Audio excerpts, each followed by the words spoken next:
Good morning students. आज हम class 8th में विसर्ग संधि का अध्ययन करेंगे। तो आइए शुरू करते हैं। सबसे पहले दी गई है परिभाषा। विसर्ग संधि किसे कहते हैं?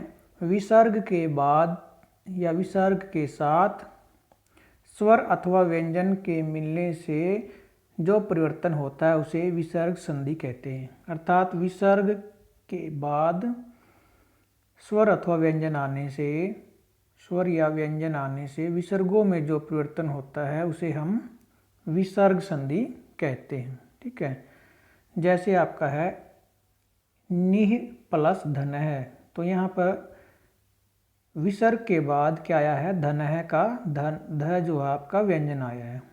निह प्लस धन है, यहाँ पर ये विसर्गी आई है, इसके बाद क्या आया है? ध व्यंजन आ गया है। तो यहाँ पर विसर्गों का क्या हो गया है? विसर्गी र में परिवर्तित हो गई है।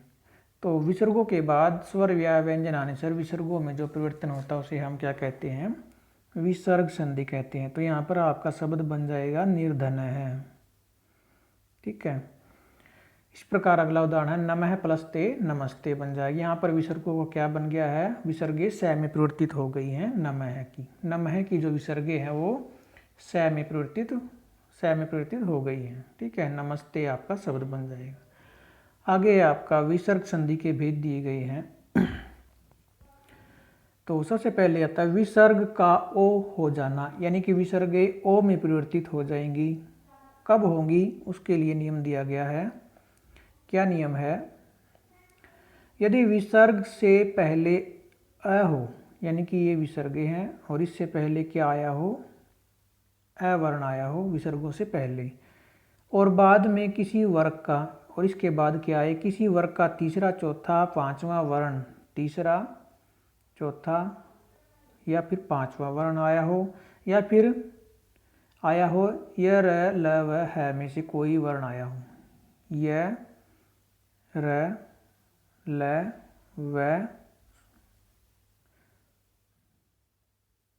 व या फिर है, इनमें से कोई वर्ण आया हो तो विसर्ग का उ हो जाता है। तो विसर्गों के स्थान पर क्या हो जाएगा? उ बन जाएगा। ठीक है, उ वर्ण आ जाएगा। ठीक है, और उसके बाद क्या होगा? जो ये उ है अपने से पूर्व वाले वर्ण यानी अ के साथ मिलकर के गुण संधि से ओ में बदल जाएगा। जैसे कि आपको पता है अ प्लस उ गुण संधि में ओ बनते हैं। तो यहाँ पर पहले विसर्गों का उ बनेगा, फिर जो ये उ है अपने पूर्व वाले वर्ण यानी अ के साथ मिलकर ओ में परिवर्तित हो जाएगा। ठीक है, इस प्रकार विसर्गों का ओ बन जाएगा। जैसे कि आपका पहला उदाहरण है मनः प्लस रथ है।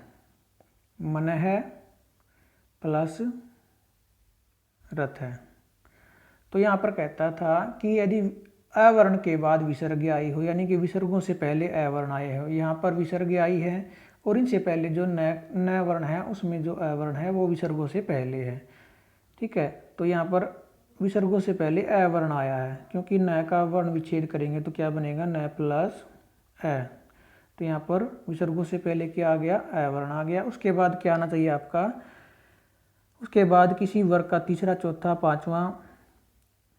पांचवा वर्ण आए, या फिर य र ल व है में से कोई वर्ण आए। तो यहाँ पर आ गया आपका र, य र ल व में से र वर्ण आ गया। तो विसर्गों का क्या बन जाएगा? उ बन जाएगा।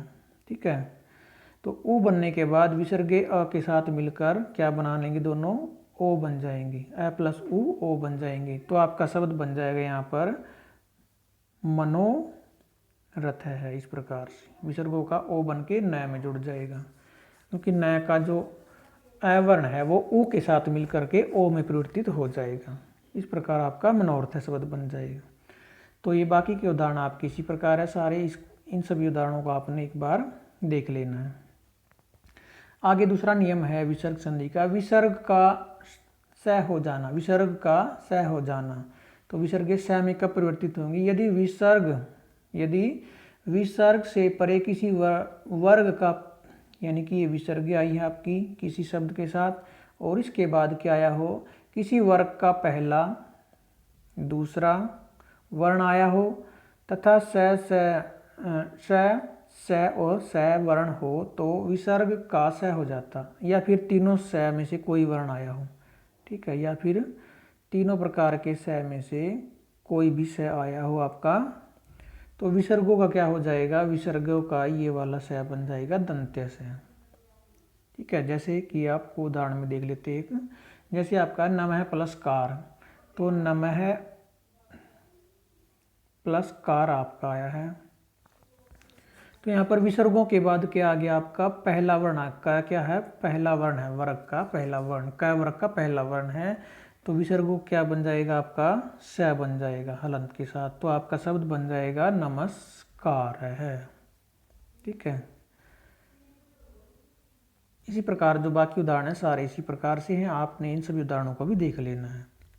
उसके बाद आपका तीसरा नियम है विसर्ग का स और स हो जाना, यानी कि विसर्गों का तालव्य स बन जाना, मूर्धन्य और दंत्य स हो जाना। ये कब होता है, यदि विसर्ग के बाद, यानी कि आपकी ये विसर्ग आई है किसी शब्द के साथ और उसके बाद प्लस के बाद इन तीनों स में से कोई भी स आया हो। ठीक है, स, स या फिर स, इनमें से कोई स आया हो तो विसर्ग या तो ज्यों का त्यों बना रहता है, या फिर स से पहले स, या तो विसर्ग अपने विसर्गों के रूप में ही रहेंगे, या फिर उसके बाद जो स आएगा, या मान लीजिए यहाँ पर ये वाला तालु वाला स आता है तो विसर्गों का भी क्या बन जाएगा, यही स बन जाएगा।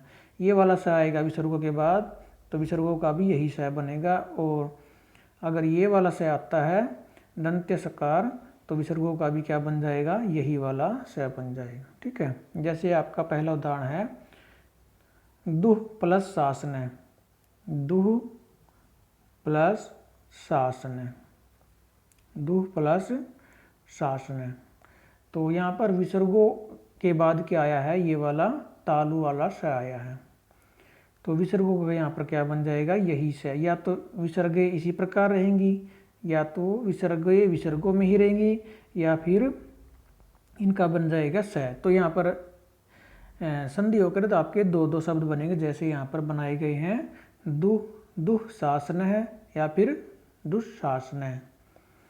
ठीक है, एक जगह तो आपका विसर्गों के रूप में ही रहेंगी ज्यों की त्यों, और दूसरी जगह पर विसर्गों का श बन जाएगा। जो विसर्गों के बाद में जो भी स आएगा विसर्गें भी उसी श में परिवर्तित हो जाएंगी।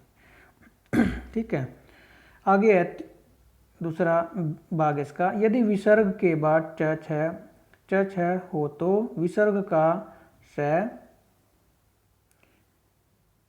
ठीक है, और ट हो तो विसर्गों का ये वाला मूर्धन्य श, और यदि विसर्ग के बाद त हो तो विसर्गों का स बन जाएगा।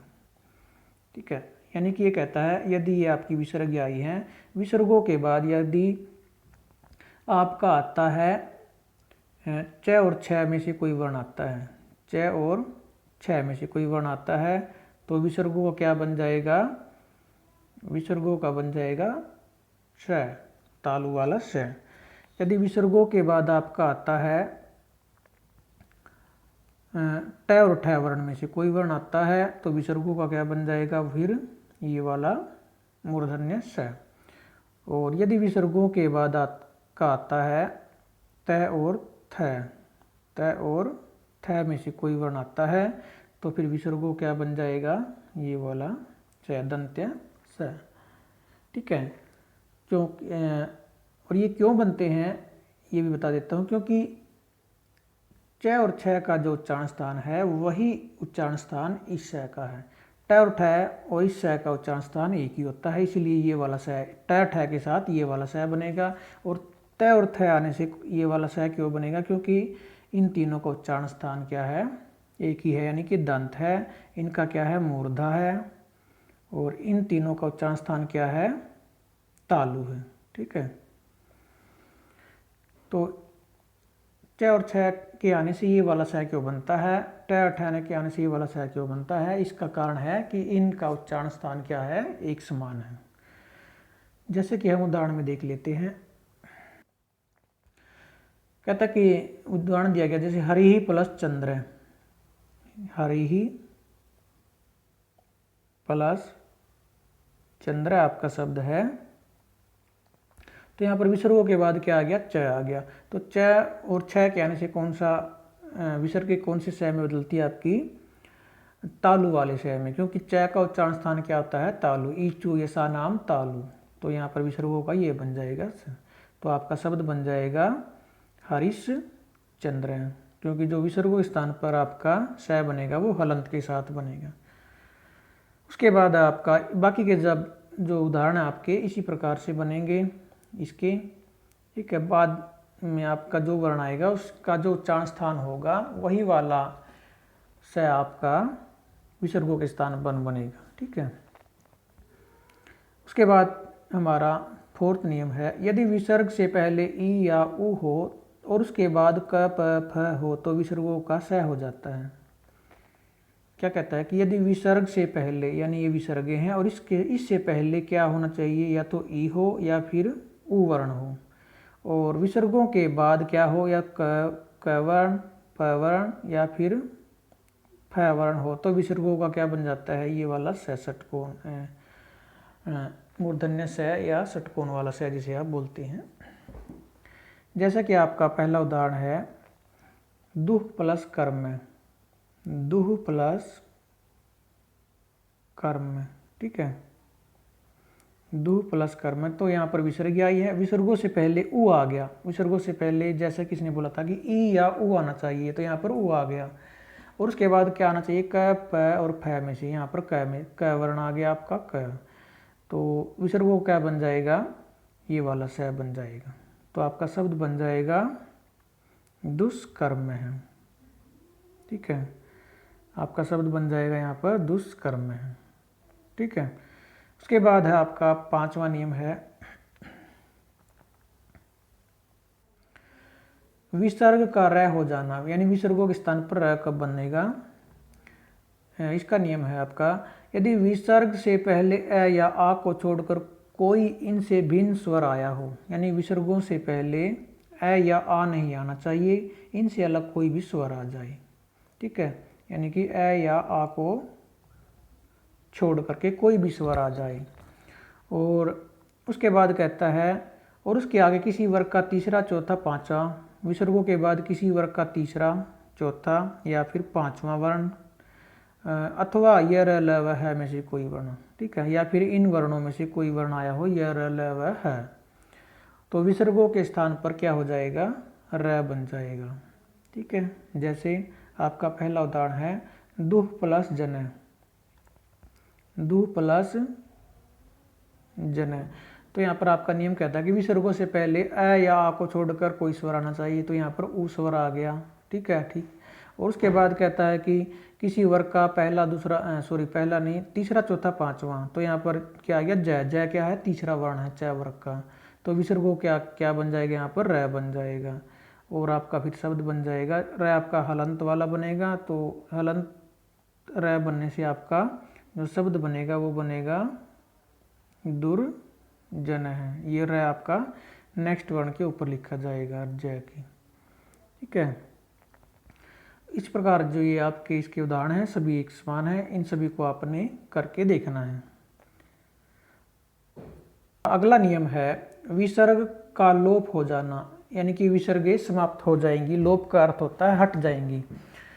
तो कब हटेंगी उसके नियम है, पहला नियम है, यदि सह जो आपका वह अर्थ के लिए होता है, ठीक है, तत् शब्द का पुल्लिंग में बनता है, और ऐसा है यह के लिए जो प्रयोग करते हैं हम, ए तत् का पुल्लिंग का रूप है जो सह तथा ऐसा के बाद अ को छोड़कर कोई अन्य स्वर या कोई अन्य वर्ण हो तो सह या ऐसा के विसर्ग का लोप हो जाता है, ठीक है।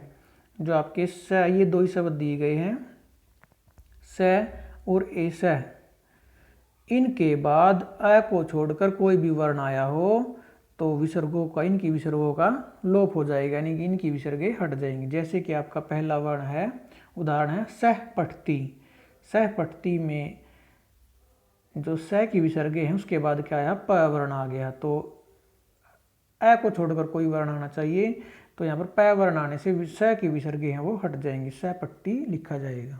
ठीक है, बाकी सारे उदाहरण इसी प्रकार इसके। उसके बाद दूसरा नियम है इसका, दूसरे नियम में विसर्गे कैसे लोप होती है। यदि विसर्ग से पहले अवर्ण हो, यानी विसर्ग से पहले क्या आया हो, अवर्ण, इस प्रकार से विसर्गों से पहले, और तथा उसके बाद अ को छोड़कर कोई भी स्वर हो तो विसर्गों का लोप हो जाता। और विसर्गों के बाद अ को छोड़कर कोई भी स्वर आ जाए, ठीक है, तो विसर्गों क्या हो जाएगा, लोप हो जाएगा, यानी विसर्गे हट जाएंगी। जैसे पहला आपका उदाहरण अतः प्लस ए, तो अतः में जो विसर्गों से पहले वर्ण आया वो अवर्ण आ गया है, जो यहाँ पर कहता था। और विसर्गों के बाद क्या आना चाहिए, अ को छोड़कर कोई स्वर। यहाँ पर कौन स्वर आया, ए स्वर आया है, तो ए है जो स्वर है वो अ को ऐसे अलग है, तो विसर्गों क्या हो जाएगा, यहाँ पर लोप हो जाएगा, और लोप होने से विसर्गे हट जाएंगी, तो आपका शब्द बन जाएगा अतएव। ठीक है, दोनों शब्द आपके अलग अलग लिखे जाएंगे, मिलाकर नहीं लिखे जाएंगे। उसके बाद कहता है तीसरा नियम है विसर्गे हटाने का। यदि विसर्ग से पहले आ हो और उसके बाद, यानी कि विसर्ग कहाँ आनी चाहिए, आ के साथ, आ के बाद, और आगे कहता है कि उसके बाद कोई भी स्वर अथवा किसी भी वर्ग का कोई भी स्वर आया हो उसके बाद, ठीक है, या फिर किसी भी वर्ग का चौथा पांचवा तीसरा भी है, तीसरा किसी वर्ग का तीसरा, चौथा, पांचवा वर्ण, या फिर य र ल व है। ठीक है, य र ल व और है, इनमें से कोई वर्ण आया हो तो यहाँ पर विसर्गों का लोप हो जाएगा। जैसे कि आपका पहला उदाहरण छात्रः आयान्ति, छात्रः आयान्ति, तो छात्रः में जो विसर्ग आई हैं उनसे पहले क्या आया है, आ वर्ण आ गया है। ठीक है, और उसके बाद क्या आना चाहिए, तो कोई स्वर, तो यहाँ पर क्या आ गया, आ, तो आ क्या एक स्वर है, तो उसके बाद स्वर आ जाए, या फिर किसी वर्ग का तीसरा, चौथा, पांचवा वर्ण, या फिर य र ल व है में से कोई वर्ण आ जाए, तो यहाँ पर आ स्वर आ गया, तो आ आने से क्या हो जाएगा, विसर्गों का लोप हो जाएगा, विसर्गे हट जाएंगी। तो इस प्रकार से आपका छात्रा आयान्ति लिखा जाएगा। तो ये थे आपके विसर्ग संधि के नियम, जिसका आपने अध्ययन कर लिया है। ठीक है, बाकी जो इस पाठ का अभ्यास है उसका अध्ययन हम नेक्स्ट वीडियो में करेंगे। आज के लिए सिर्फ इतना ही, धन्यवाद।